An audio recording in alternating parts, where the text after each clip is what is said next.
La belleza destronada. La región de las nobles palabras. Vivía la belleza en su palacio, en la vasta y fértil región de las nobles palabras, donde nace en la cima de la ladera de la vida, en la gran montaña de la existencia, el río de la verdad, uno de los más caudalosos y profundos, de aguas más puras y límpidas de los que cruzan esta región. Estrella entre las estrellas, flor entre las flores, la belleza cantaba como los ruiseñores y vestía con las plumas del pavo real. Nunca se vieron labios más parecidos a las tiernas fresas, ni que tuvieran mejor sabor, ni barbilla que acunara en su hoyuelo la luz del día y la oscuridad de la noche. Junto al río de la verdad erigieron sus ancestrales palacios las nobles palabras, madres de los nobles sentimientos que después de tantos siglos siguen habitando la parte del paraíso terrenal en que los árboles son abundantísimos y ofrecen los más variados y tiernos frutos de este universo de las palabras. Al pie de este gran río había construido la belleza su palacio, al que también llamaban en la región el Palacio de la Hermosura. Sus muros lo formaban madreselvas y los vestían campanillas de San Pedro y damas de noche. Sus cónicos torreones eran fornidos cipreses milenarios que se perdían en el espacio buscando la cúpula del etéreo palacio del cielo. En sus jardines interiores y exteriores, el espíritu del agua danzaba caprichosamente mostrando sus virtudes en muchas y artísticas fuentes, y el espíritu de la tierra, que adoraba la luz, Nuestra Señora de todo lo visible, convertía sus sueños en largas avenidas que el espíritu del aire perfumaba con sabrosísimos olores. El salón central estaba ubicado en la alta copa de un árbol cuento milenario en el que belleza pasaba gran parte del día. El dormitorio era un cerezo en flor, el aseo sauces que se abrazaban a uno y otro lado de una maravillosa cascada. Sobre los troncos de las distintas y prolíficas especies de árboles trepaban el heliotropo y la hiedra, describiendo amplios y laberínticos corredores y cómodas escaleras para subir y bajar de una planta a otra planta. Y la cocina, nunca hubo una cocina parecida en toda la región.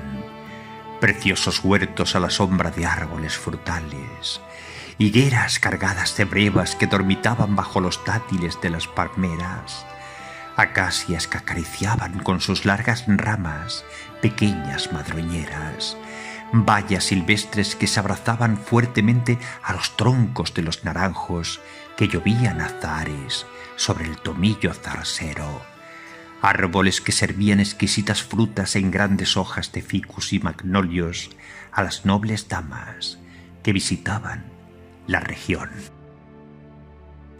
Con árboles de San Judas construyó la joven belleza una bonita sala de costura donde, junto a las demás distinguidas damas de la región, tejían un hermoso sayo de finos hilos de oro y variada pedrería al crepúsculo de la tarde del que se decía que pretendía la noble belleza.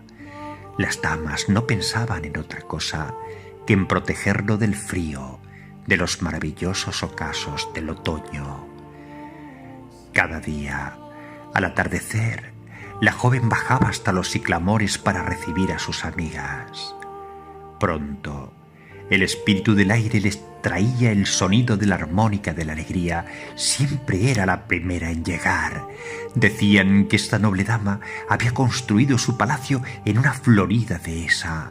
Los caminantes lo conocían como el Palacio de las Puertas Abiertas y se murmuraba que, desde sus balcones construidos con sonrisas, podía verse el castillo de la magia. Detrás de la alegría venía la serenidad. La joven que cuidaba el lago donde habitaba el dragón de la impaciencia, que no tenía más ciencia que la de agitar su poderoso rabo y abrir iracundo sus gelatinosas fauces de fuego. Más tarde llegaba la paciencia, que salía 1 hora antes para llegar 1 hora después. La muy terca se había empeñado en descoser el vestido de este universo de las palabras y había soñado, desde muy pequeña, con bordarle uno nuevo. Tras ella llegaba la bondad, con bandejas de pasteles de flores de estrellas de alcaucil, de crisantemos, de lirios de día y flores de jarro con licor de saúco e infusiones de jazmín y manzanilla. Una tras otra iban llegando las demás distinguidas damas de la región y se iban incorporando al gran abanico que formaban sus hermanas alrededor del espíritu del fuego que, danzando en las llamas de la hoguera, deleitaba con sus adagios las discretas miradas de las doncellas. Solo había algo que conseguía distraer la atención de la joven belleza. Era una leyenda que circulaba por la región y que prohibía a las nobles palabras mirarse en las cristalinas aguas del río de la verdad. «Ay de aquel o aquella», decía la leyenda, «que tocara siquiera levemente la linfa plateada de sus aguas, o que se atreviera a mirar, aunque fuera de soslayo, los ojos de aquella joven desnuda, salvaje y primitiva, que pasaba las horas en las altas ramas de los alerces. Como una palabra cualquiera, se desvanecería en los brazos del espíritu del aire y sería arrastrada al mar de la confusión, también llamado el de la duda, un profundo mar de lágrimas en el oceánico llanto, donde tiene su palacio submarino la tristeza, una anciana que vive con su hermana mayor la melancolía y con su doncella la tonta de la pena. La leyenda, con la voz profunda del misterio, había fascinado siempre a la hija de la hermosura, quien no pasaba un solo día sin bajar a la ribera con la excusa de oír los delicados poemas del tierno crepúsculo que la pretendía. Pero ella, ocultándose a los ojos del amante bajo las luengas ramas del sauce, expiaba cada tarde a la verdad de los alerces y se conformaba con oírla cantar desde las últimas ramas y con observar cómo, subida de puntillas en las últimas hojas, trataba de alcanzar con las tiernas yemas de sus dedos el nacarado cuerpo de los astros, de besar con sus húmedos labios la pálida tez del lucero del alba, de rozar con sus largos cabellos la misteriosa espalda de la luna y de llegar a sentir con las blancas plantas de sus pies desnudos, en un formidable sarto mortal, el cosquilleo del insondable universo de las palabras. Aquella tarde la belleza sintió un deseo irreprimible de mirarse en las aguas legendarias, y no contestó a la prudencia que la llamaba cerro arriba, cerro abajo. Desoyendo a la leyenda y aprovechando que la verdad había salido un momento a jugar con los astros, se inclinó entre los juncos y las adelfas de la orilla, y oh, curiosidad que reinas en el bosque de la ilusión, cuando se miró en las aguas del río, en lugar de ver su bello rostro reflejado en la superficie pura y cristalina, vio una vieja desdentada, de nariz torcida, frente estrecha, labios secos y agrietados, barbilla prominente, párpados caídos, rizados cabellos como sierpes, hundidas mejillas. Las aguas del río se enturbiaron y tomaron forma de serpiente que danzaba al ritmo de sus propios cascabeles. La joven belleza quiso huir de aquella horrible visión, pero era inútil. La serpiente, mostrando su bífida lengua, se acercó a la joven, adormeciéndola con su hipnótico siseo.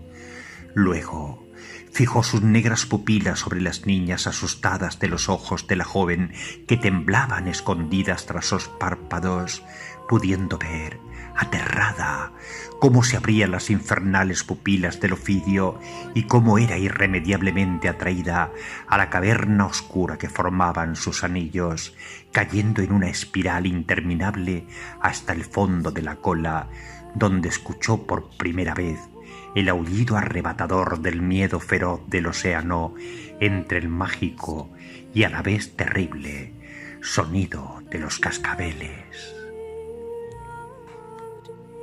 El palacio submarino de la tristeza.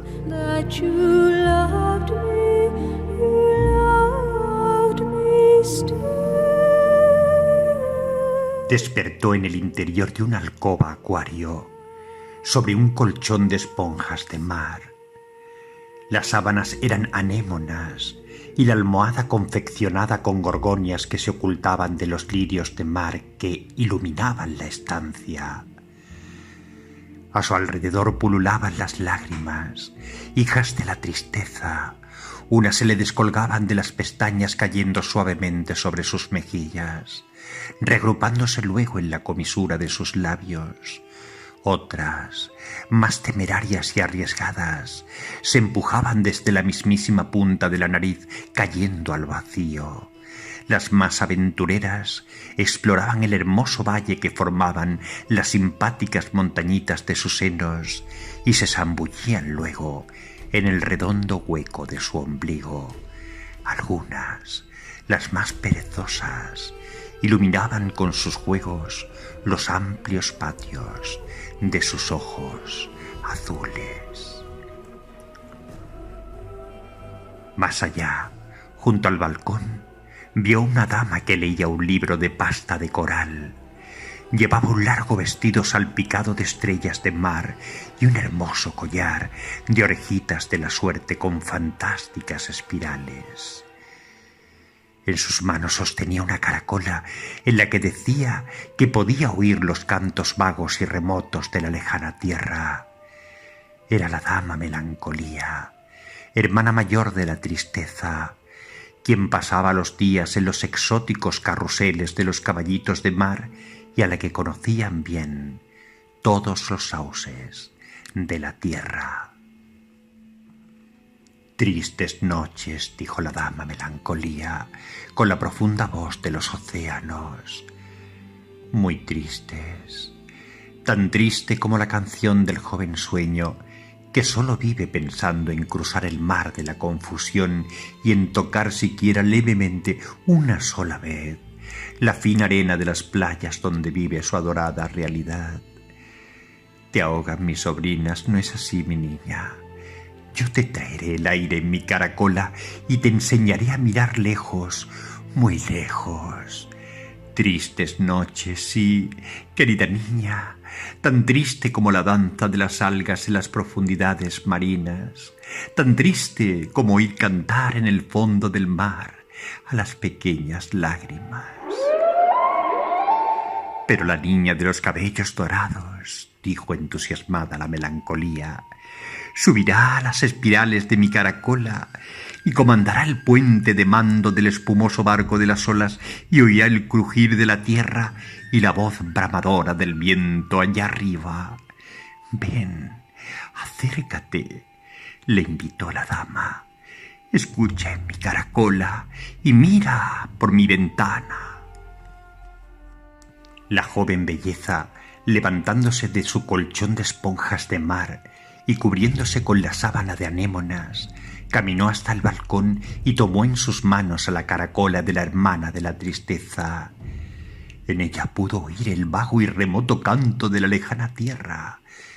Después miró por la ventana y, oh decepción que reinas en el corazón de todas las nobles palabras, Vio a través de una fina lluvia de alimento a la alegría mirándose en el río de la verdad y besando los labios de la tristeza bajo la luz trémula de un lirio de mar. Vio a la bondad en los brazos de la maldad detrás de una columna de biozoos. Vio a la serenidad en las profundidades del gran río, jugando con las llamas que arrojaba el dragón de la impaciencia. Más tarde, vio a la mismísima verdad mirándose en la linfa del río que ella misma custodiaba, tratando con sus líquidos dedos de alcanzar el rostro de la mentira que durante toda su vida había deseado ser verdad. Abatida, volvió al lecho donde la esperaban las sobrinas de la melancolía y se sumergió de nuevo en el oceánico llanto. A través de una nube de pececillos melancólicos y tristes, vio acercarse a una anciana de cabellos blancos como el coral, grandes orejas y surcos en su geografía cutánea, apoyada en un bastón de perlas negras. Era la tristeza que venía acompañada por la tonta de la pena que iluminaba la alcoba acuario con la bioluminiscencia de una medusa peine.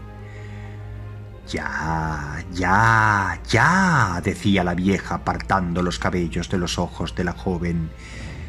«¿Quién llora en el jardín de la incertidumbre? ¿Quién agita de este modo los bancos de pececillos de mi palacio submarino?» «Ya, ya, ya», repitió sentándose sobre las sábanas de anémonas. «No hay nada que me fastidie más que oír llorar en un mar de lágrimas». ¿Oyes tú, querida niña, llorar a esta vieja tristeza? ¿Oyes acaso llorar a la tonta de la pena? «Duérmete, mi niña», le susurraba arropándola. «Sueña con el sonido de la armónica de la alegría, con el sabor de los pasteles de flores de alcaucil, con los tiernos poemas del crepúsculo de la tarde. Sueña con la calma de los lagos, con el rumor de los árboles. Yo he de retirarme, he de repartir la sal de la vida entre mis adorables hijas y acompañar a mi hermana Melancolía a sus fotofóbicas habitaciones. Recuerda», le dijo con voz grave, «no abras bajo ningún concepto la ventana que da al jardín de la incertidumbre». La tonta de la pena se quedó junto a ella, y mientras con una mano le acariciaba la frente, con la otra sostenía el libro de coral de la dama Melancolía, donde leía cada día sus anotaciones. Allá donde el espíritu del aire juega con las gaviotas, allá donde el espíritu del agua danza en fuentes musicales, allá donde el espíritu del fuego se recrea en sus adagios, allá donde el espíritu del aire huele a tierra mojada. Atravesaremos el mar de la confusión y arribaremos a las playas del mar de la certeza, donde vive mi adorada realidad. Al aromado aire de jazmín y romero, en mi caballito de mar, cuando duerman los teleostios, te espero». La tonta de la pena cerró el libro y antes de retirarse del alcoba acuario, se inclinó sobre la joven y besándole la frente le cantó una nana triste, muy triste. «Ea, ea, ea», susurraba la tonta de la pena, «la verdad mala, mala y fea». El mar de la confusión.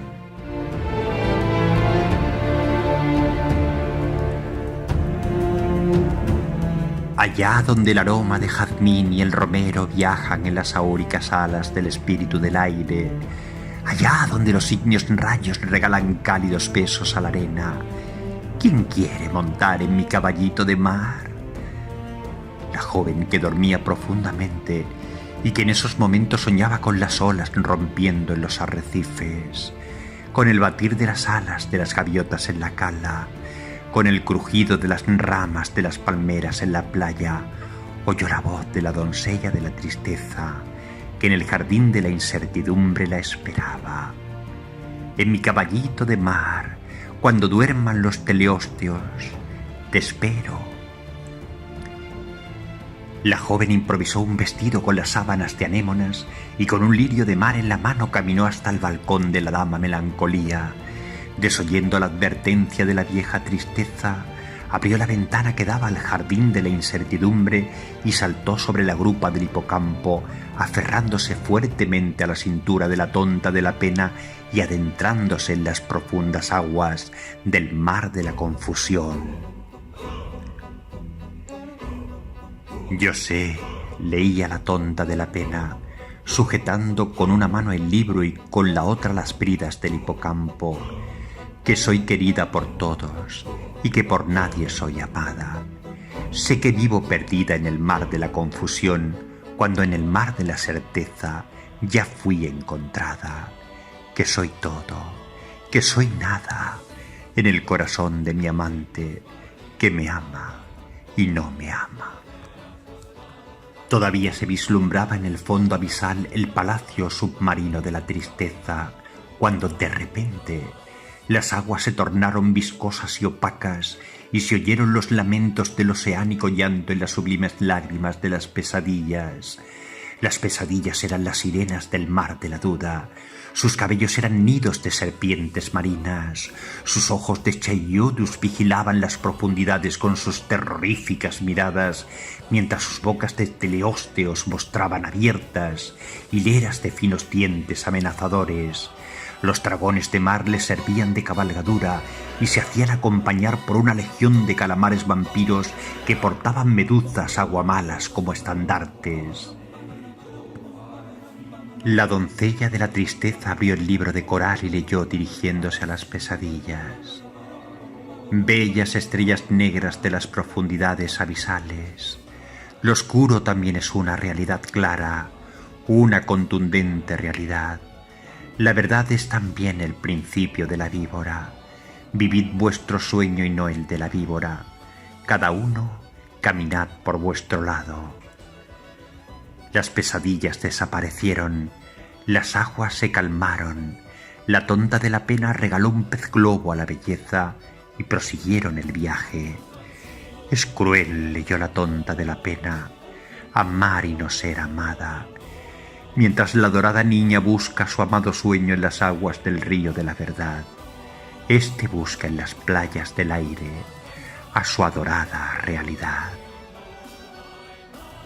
El caballito de mar se detuvo enroscando su cola prensil en un tallo marino. Se dice que los hipocampos avanzan tan lentamente que tardan 2 días en recorrer 1 kilómetro. La belleza ni siquiera se dio cuenta de que se habían detenido. La Tonta de la Pena miró hacia la superficie y vio cómo un tiburón águila patrullaba la zona. Sin alarmar a la joven, tomó las riendas del hipocampo y la guió hasta una formación de corales pétreos y acamparon allí hasta que pasara el peligro. Las jóvenes se sentaron sobre unos peces piedra mientras el hipocampo devoraba larvas de coreta. La hija de la hermosura vio, a la entrada de un bosque de coral, un barco partido a la mitad, adornado de proa a popa por finísimas láminas de oro. En la cofa, una dama vestida como una reina miraba a través de un catalejo. ¿Quién es esa dama?, preguntó la belleza. Es la riqueza, respondió la doncella. Aquí la conocemos como Nuestra Señora del Naufragio. Dice la leyenda que, en tiempos de la hermosura, fue una de las damas de la región de las nobles palabras. El palacio en el que vivía era también el palacio de la abundancia o paraíso terrenal. Como el palacio de la alegría, tenía siempre abiertas las puertas y ventanas. En sus hermosos jardines no faltaba ni una sola especie de árbol o planta, y se decía que las demás especies animales, marinas, aéreas y terrestres, vivían en perfecto equilibrio con la madre naturaleza. Pero un día, dijo la Tonta de la Pena. Pero un día, repitió la belleza, que escuchaba impaciente la narración de la doncella de la tristeza, hasta el Tomópteris parecía interesado. Se miró en las aguas del gran río de la verdad, dijo la Tonta de la Pena, mientras la joven primitiva y salvaje hacía girar con su dedo índice los agujeros negros del espacio profundo. ¿Y qué fue lo que vio en su linfa plateada?, preguntó impaciente la belleza. Vio en su rostro el de su hermana, la pobreza, afirmó la doncella.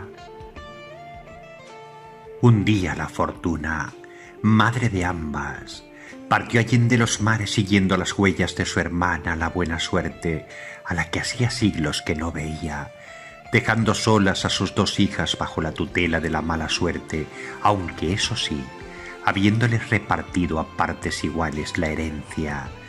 La riqueza, asesorada por la codicia, una dama de la región de las oscuras palabras, urdió una trama con la que desheredar a su hermana e hizo correr en boca del chisme que la pobreza no era en realidad su hermana, pues había sido adoptada por su madre en un país lejano durante uno de sus muchos viajes y que tenía en su poder, para quien lo dudara, un documento que así lo acreditaba, rubricado con el sello materno y fechado el día anterior a su partida, pero que su buen corazón le impedía abandonar a su hermanastra y que la enviaría, como prueba de buena voluntad, a una reputada escuela donde la educarían como una noble y respetada señorita. ¿Cumplió su palabra?, inquirió la belleza, que no apartaba sus preciosos ojos de los labios de la narradora. Hizo todo lo contrario, afirmó la tonta de la pena.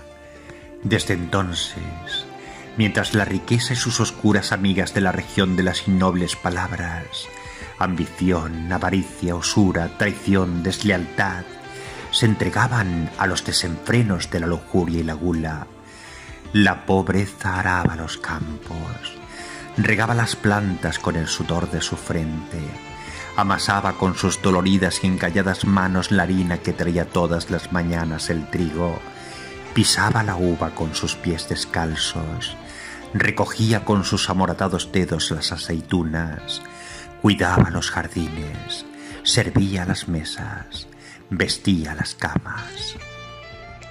Y cuando el sol abría las puertas de su palacio, la encerraba en los sótanos donde pasaba la noche limpiando una a una cientos de miles de monedas, sacando brillo a las cuberterías de plata, colocando ordenadamente los lingotes de oro, hasta que un día, prosiguió la doncella, la justicia se quitó el pañuelo de los ojos y descubrió la trama.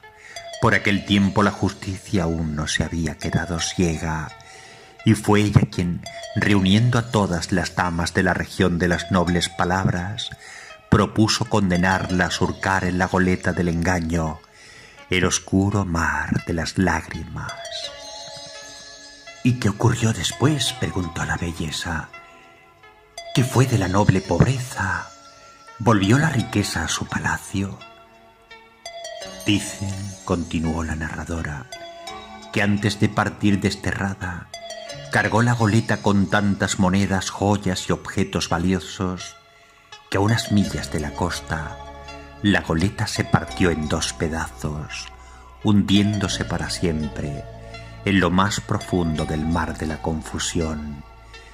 Desde entonces ahí vive con sus hijos, los afortunados, que no tienen más amigos en el fondo del mar que los leones marinos, los temibles tiburones de cuello blanco y los pulpos gigantes de muchos tentáculos, además de un sinfín de pequeñillos y devoradores pececillos que se alimentan de los restos de los suntuosos banquetes de sus amos.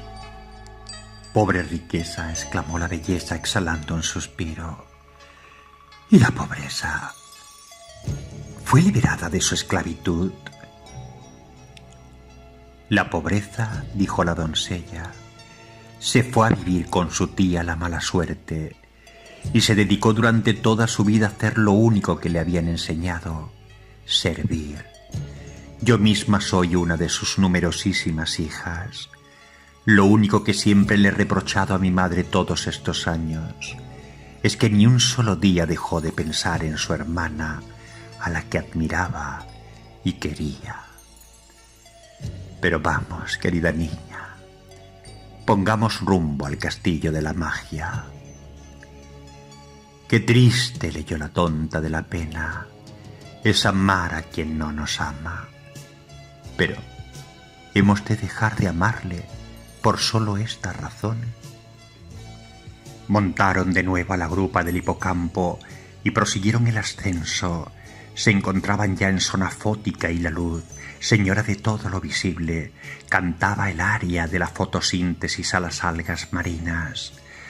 Los afortunados hijos de la riqueza iban y venían de las profundidades abisales a la zona pelágica, cargados de monedas, objetos valiosos, obras de arte, protegidos por tiburones martillo, tigre, águila, que patrullaban auxiliados por un ejército de peces espada y bunkerizados por un escudo que formaban rayas negras o torpedo, quienes emitían descargas eléctricas de hasta 220 voltios. El caballito de mar, Denis, que así se llamaba, y que junto a sus muchos hermanos, Erectus, Cornatus, Capensis, habían formado desde tiempos inmemoriales el carrusel de la dama Melancolía, y que además sentía una gran simpatía por la tonta de la pena, condujo a la dama y a la doncella hasta un bosque de coral donde, entre suantarios y bivalvas, pasarían desapercibidas. La comunidad carolígena las protegería. En cuanto las aguas volvieron a calmarse, reanudaron la marcha, y no habían ascendido más de unos metros cuando vieron a lo lejos un palacio encantado, iluminado por bancos de medusas clavel que en las noches de primavera y otoño danzaban a los acordes de las tortugas laúd. «Es el palacio de la vanidad», dijo la tonta de la pena, anticipándose a las preguntas que sabía que le haría la hija de la hermosura.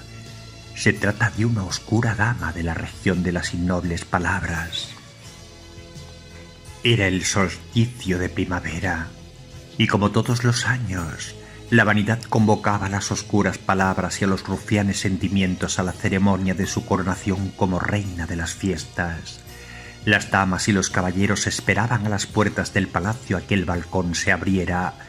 Los caballeros se atuzaban los bigotes, se retocaban los alzacuellos, se anudaban 100 veces los nudos de sus corbatas, toqueteaban inquietos los botones de sus camisas y acomodaban, visiblemente nerviosos, sus sombreros, mientras miraban con insistencia los peces reloj que lucían en sus muñecas y se entretenían con los peces mariposas espejo, encargados de amenizar la espera, encabezando el desfile de las mayoret de las vanas apariencias.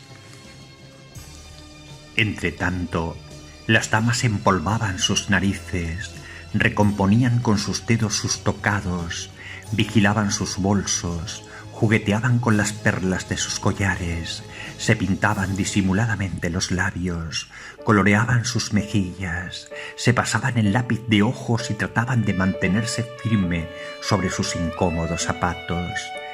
Allí estaban todas las oscuras palabras y los rufianes sentimientos de la región: el desprecio, la jactancia, la insolencia, el desdén, la deslealtad, la perfidia, la presunción, la fatuidad, la vanagloria, la pompa, la ostentación, el engreimiento.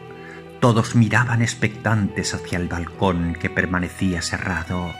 Para ser más soportable la espera, las vanas apariencias repartían entre las oscuras damas plumas y abanicos de mar y frascos de esencia oceánica, una mezcla de arena mojada, sal y pescado, y entre los caballeros, lirios de mar que ellas mismas prendían de los ojales de las solapas de sus chaquetas.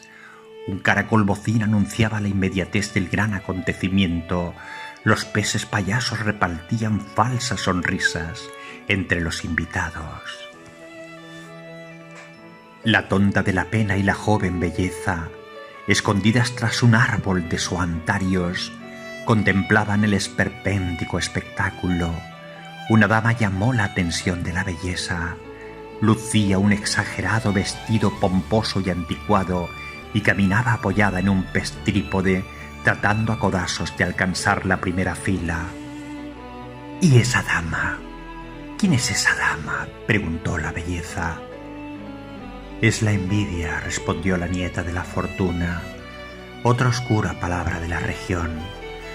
Todos la desprecian en público, pero la reciben encantado en los salones privados de sus palacios. Dicen que desde muy niña soñó con ser la reina de las fiestas y que año tras año su dolor aumentaba y se agravaba su desdicha al ver a la vanidad salir una y otra vez coronada a la balaustrada del balcón central de su palacio. Dicen que como la mantis marina, cuando nadie la ve, fabrica burbujas que explotan con una fuerza de 1500 newton y que su onda expansiva es capaz de desintegrar un crustáceo y hervir a cientos de grados Kelvin a amigos y enemigos. Se hace acompañar por una corte de calamares vampiros a los que también odia por sus fantásticos colores y que son los encargados de repartir males de ojo entre los invitados. Las grandes puertas del balcón comenzaron a abrirse con el suspense y el retraso de todo gran acontecimiento. El pez elefante sostenía su trompa en el aire ante las atentas miradas del pez tambor y de los peces violines y trompetas. Las tortugas laúd ocupaban su lugar en la orquesta. La primera en salir al balcón fue la hipocresía, la institutriz del palacio. Ocultaba el rostro tras una máscara e iba siempre acompañada por sus ayudantes de cámara, simulación y disimulo. Allá donde iba la seguían las vanas apariencias. Decían que era una dama imprescindible en el palacio, pues a todas las oscuras damas y rufianes sentimientos les gustaba la danza de su hija adulación, que siempre decía lo conveniente, cuidándose mucho de desvelar sus auténticos sentimientos. Madre e hija eran maestras en el arte de fingir, profesionales de la mentira. Al fin salió la vanidad. La orquesta tocó el himno de palacio, vanidad de vanidades y todo vanidad. Lucía un precioso traje de medusa avispa, con un delicado tocado de pez león a juego con su vestido. En sus dedos brillaban pulpos de anillos azules.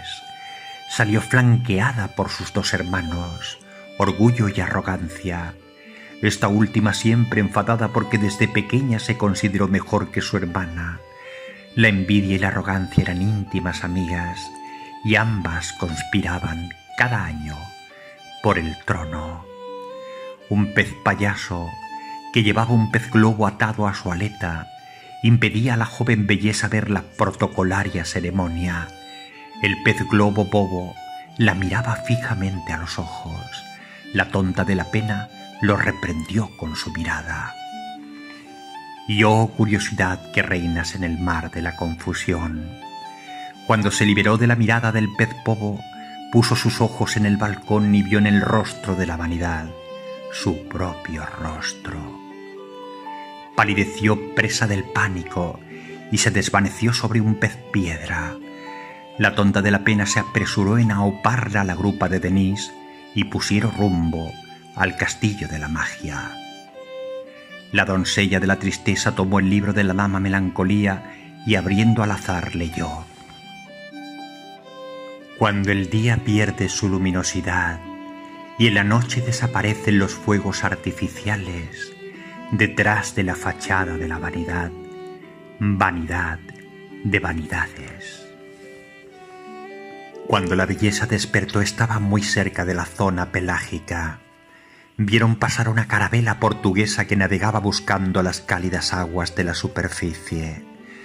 La joven recordó el momento de la coronación y el oceánico llanto, en una tormenta de decepción, le llenó el rostro de lágrimas.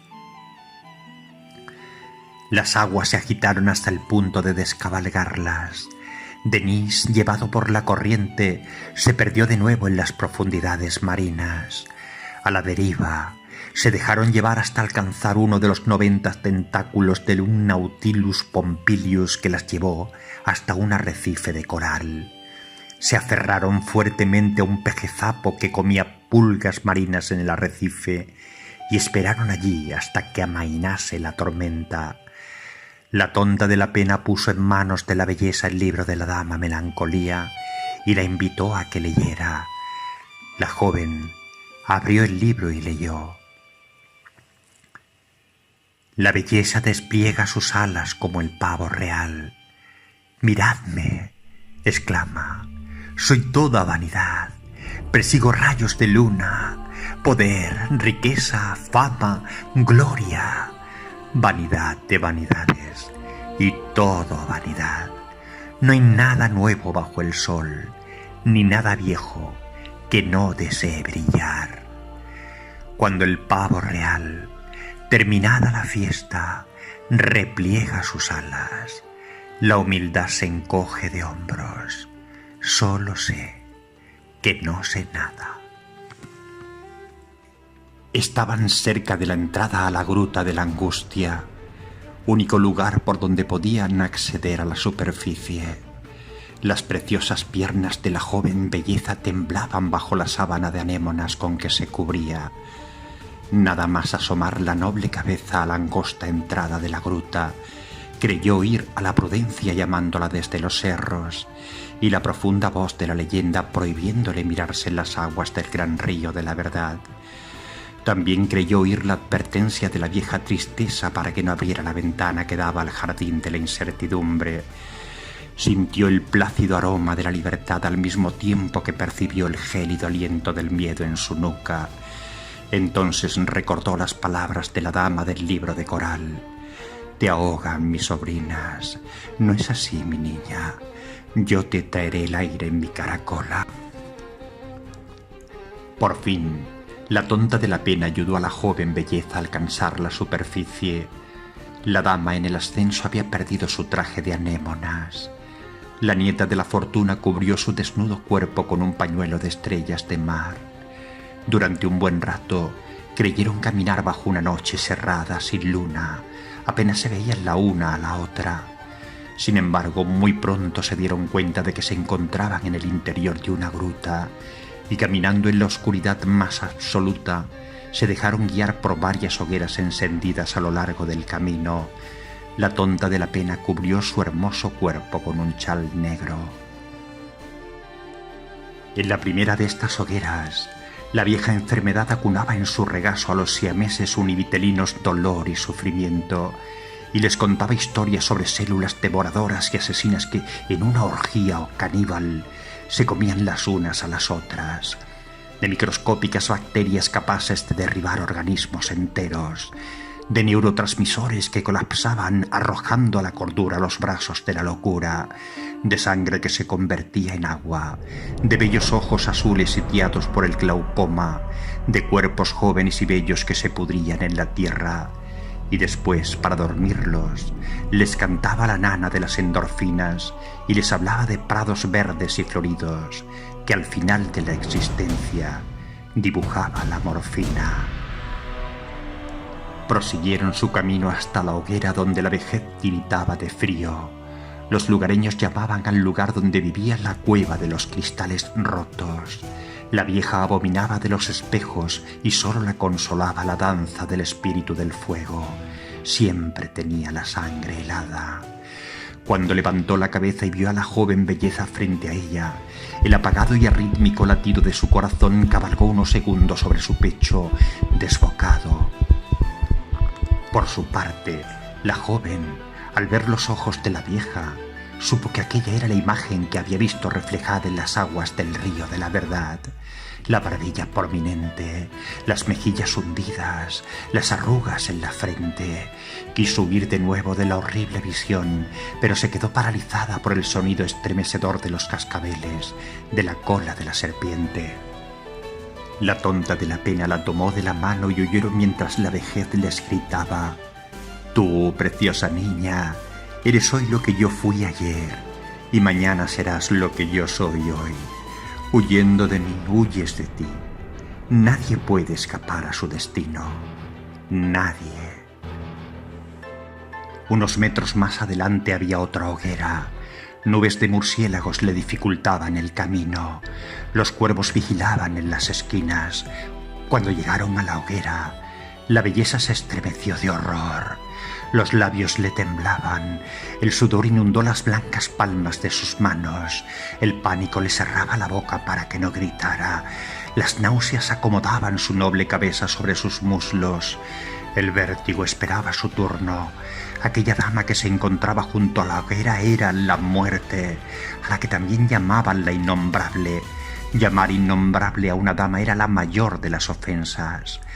La muerte vivía en las profundidades de la tierra donde la había arrojado su hermana, la vida, porque decía que la innombrable, con su sola presencia, paralizaba todos sus proyectos, acababa con todos sus sueños, deslucía todas sus fiestas, apestaba con su olor nauseabundo todas las reuniones y que su voz de ultratumba aterrorizaba los nobles sentimientos y desconcertaba al mismísimo valor, y que siempre al final, desleal, traidora, dejaba desnuda la esperanza ante el peligro. Que era una oscura dama a la que sólo amaban los suicidas, los lunáticos y los poetas, y que era una palabra maldita que tenía que ser borrada del diccionario. ¡Cuánta docta ignorancia!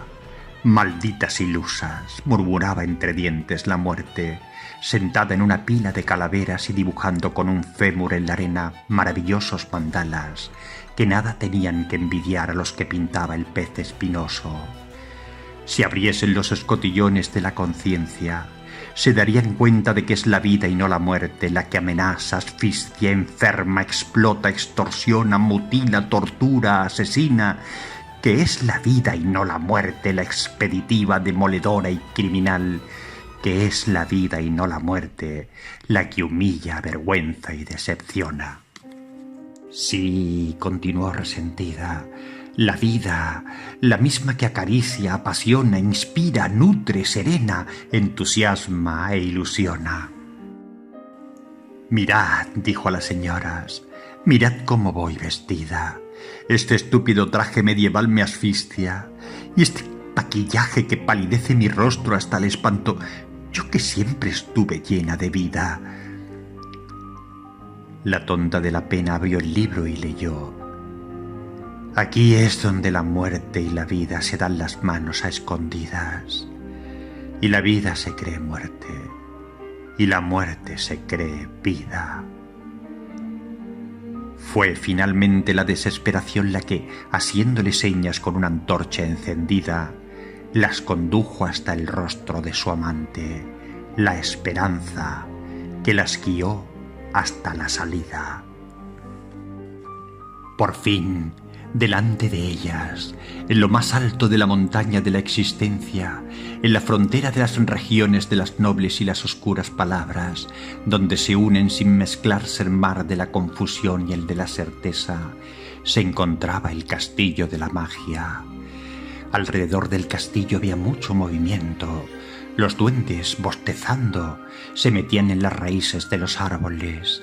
El fénix envuelto en llamas planeaba sobre los torreones del castillo. Los dragones lamían con sus lenguas de fuego sus heridas de guerra. Las brujas del turno de día volvían con sus escobas de los bosques encantados. Las hadas, quitándose sus cónicos y puntiagudos sombreros, introducían en ellos sus varitas mágicas. Los unicornios desenroscaban con alivio sus cuernos fantásticos. Los genios caminaban muy serios hacia las lámparas donde habían de vérselas con sus propios deseos. La tonta de la pena y la joven belleza intentaban, sin conseguirlo, escalar aquella pared vertical que parecía tener su límite en el cielo. Exhaustas, se sentaron sobre una roca. La tonta de la pena tomó el libro de coral en sus manos y abriéndolo por el final leyó: Solo las alas de la imaginación nos transportarán más allá de la realidad y la fantasía, más allá del bien y del mal, más allá de la verdad y de la mentira. Solo las alas de la imaginación pueden convertir licántropos en hadas. Solo las alas, arriesgándose, pueden superar la velocidad de la luz. Solo las alas, transgresoras, pueden romper la barrera del sonido. Solo las alas, divirtiéndose, pueden cambiar el sentido del tiempo. Solo las alas de la imaginación podrán conseguir que este mundo vuele. Justo al cerrar el libro apareció ante ellas el animal más bello jamás imaginado. Saludó batiendo sus hermosas y poderosas alas y con un gesto amable las invitó, inclinándose, a que subieran a su blanca grupa. Elevándose majestuoso en el aire, el hijo de la Gorgona las llevó hasta el interior del castillo. En los patios interiores vieron a los fantasmas del turno de noche planchar sus inmaculadas sábanas, arrastrando sus pesadas cadenas. A las sirenas ensayando en los aljibes sus hermosos cantos hechizantes, a las arpías limando sus largas y afiladas garras, a Basilisco dando instrucciones a sus cortesanas, las serpientes, a los elfos oscuros de reinos olvidados encomendándose antes de salir de las profundidades de la tierra a la reina araña, a la esfinge batiendo sus alas en el alféizar de la ventana, a la princesa sangrienta bañándose en la sangre de jóvenes muchachas, a Baba Yaga pata de hueso pintando su nariz azul. La tonda de la pena no soltaba la mano de la belleza que oscilaba entre la serenidad de espíritu y el sobresalto. Dama y belleza cruzaron el salón e iniciaron su recorrido por un larguísimo pasillo donde dormían millones de libros. Al fondo de la galería, el bibliófilo misterio iba y venía de una a otra estantería ordenando los libros, rodeado por sus hijos e hijas. Los mitos, las leyendas, las fábulas, los cuentos, las poesías, que, libres de la esclavitud del tiempo, se entretenían en registrar todas las palabras que hubieran sido escritas desde sus orígenes onomatopéyicos. Sin prestarles demasiada atención, el bibliófilo misterio, con un saludo protocolario, las acompañó a través de un pasadizo secreto hasta la gran puerta del misterio y les dijo que esperaran allí hasta que las puertas se abrieran y que debían sentirse privilegiadas, pues muy pocas palabras habían podido ver reunidos a todos los magos del mundo. Ni siquiera él mismo lo había conseguido. Poco después las puertas se abrieron y oh sorpresa que conviertes en un tantán el corazón de las nobles damas. Cuando miraron dentro de aquel inmenso salón, tan solo vieron asientos, miles de nombres propios reclinados sobre sus escritorios, persiguiendo verbos que buscaban sustantivos, sustantivos que suspiraban por adjetivos que los acompañasen, adverbios que soñaban con aproximarse al verbo, palabras que aspiraban a formar frases, frases que soñaban con el párrafo, párrafos con vocación de fragmentos, fragmentos entre cuyos proyectos estaba el capítulo, capítulos que sentían palpitar el corazón del libro. Eran simples nombres propios los que tejían aquel gigantesco universo de las palabras. Vieron un caldero en el centro del salón biblioteca y a su alrededor un torbellino de letras que giraban, frenéticas. El torbellino tomó la forma del fuego y atravesó la pared del caldero transformándose en agua hirviente. Las burbujas de agua se convirtieron en vapor y del vapor condensado surgió una preciosa figura de hielo que se acercó a la belleza con una taza con infusión de jazmín mientras inhalaba el aroma de una ramita de romero.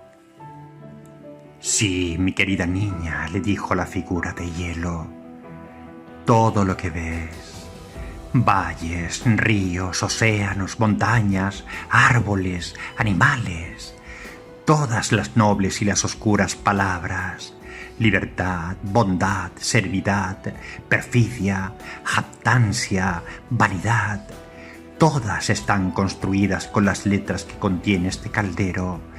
Las letras lo contienen todo, lo real, lo imaginado, lo pensado, lo soñado, lo creado. Tú misma eres una palabra de 7 letras.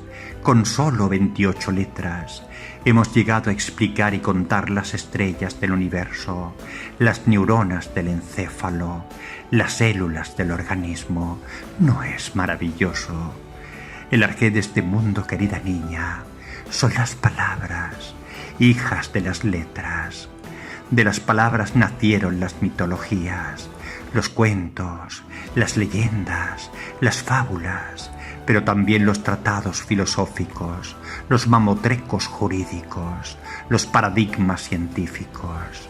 Somos la historia de las palabras, desde sus orígenes onomatopéyicos y la fantasía de los números, hijos de las palabras. Dirigiéndose a ellas, que no podían disimular su asombro, la figura de hielo con una ramita de romero en las gélidas manos escribió sobre la frente de la joven belleza la palabra olvido. Y doncella y dama, como 2 palabras cualquiera, se desvanecieron para siempre en el aire.